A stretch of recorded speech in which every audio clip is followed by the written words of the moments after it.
Hello everybody, good morning. Today I'll be discussing a very interesting article that I came along from uh, from a very controversial lady, which is called Arundhati Roy, and she recently gave uh, an interview to Deutsche Welle, which is the German state broadcaster, saying that India's treatment of Muslims amid coronavirus is almost genocidal. So, I'm not exactly a very big fan of this lady, and I really wanted to get my opinions out there because I've seen these kind of fake liberals, pseudo liberals, that's what I call them, get out there and defame India and most of the people in India by just having some sort of weird notions about what exactly they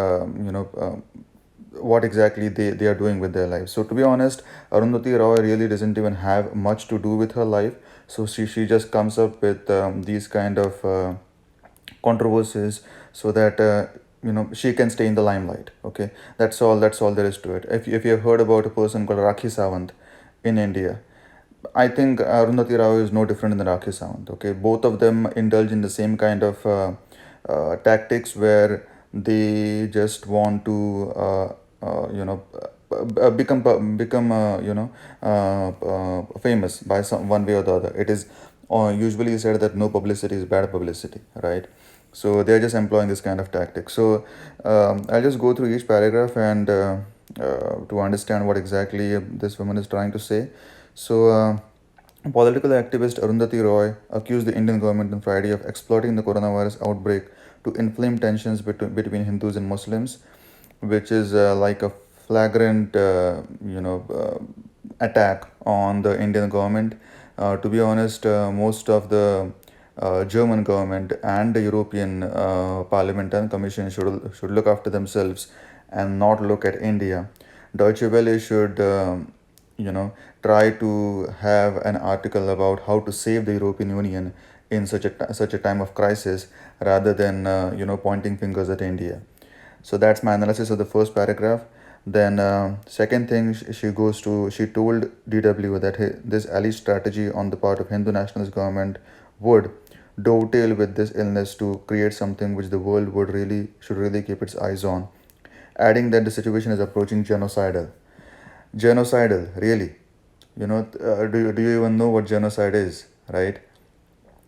I mean, to be honest, I'm really, I usually call these kind of people limousine liberals. Like they try to, discuss about equality when they themselves are driving through in a limousine. Okay, so they are called a limousine liberals. So we will just have our own limousines. We'll travel in our own limousines, but we are going to talk about equality.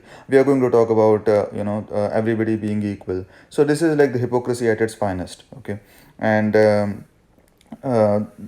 as one more thing that really caught my eye in this paragraph is that Hindu nationalist government of India. Trump had recently said that nationalism is not a bad word. Okay, I'm not a very big fan of Trump, but all I can say is that you cannot call Hindu nationalist. You cannot call a government as Hindu nationalist in India. Okay, where does the name of India come from? Right, it is the Indus Valley civilization. And where does the name Hindu come from? From that exact same Indus Valley civilization.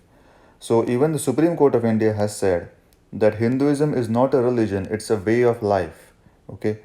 There are people who lived in the Indus Valley civilization for days, for years and millennia, okay, and they had the exact same way of life for long, long time. So I take offense to this kind of wording as well, and I really don't expect Deutsche Welle, which is the state broadcasting corporation of German government, to give a platform to such a lady to voice her hateful rhetoric towards India. I think what has happened is COVID-19 has exposed things about India that all of us knew.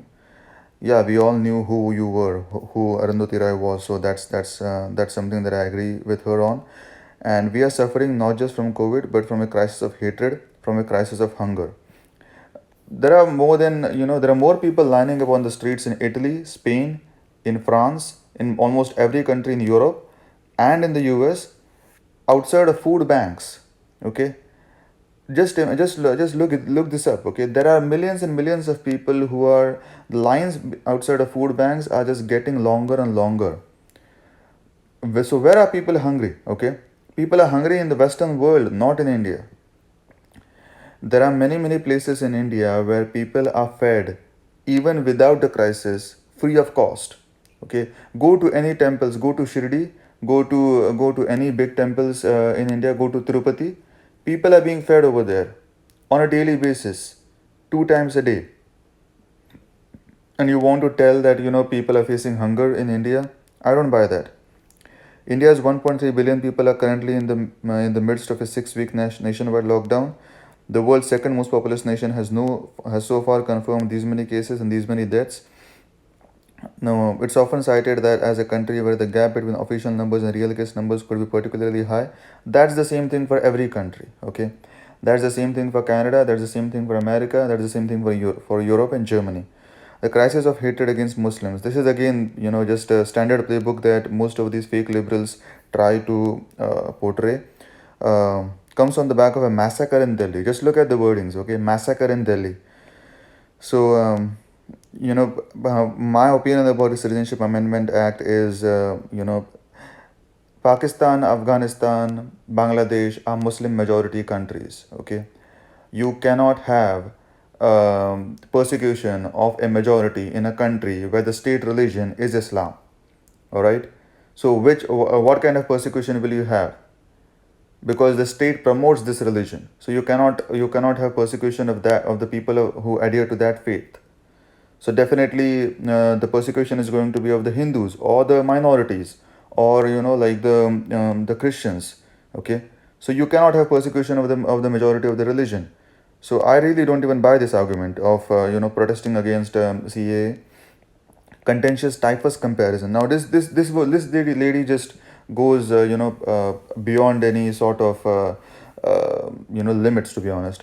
She is comparing this to the what the Hitler did for the Jews in Germany, and it was very much like typhus was used against the Jews to ghettoize them and to stigmatize them.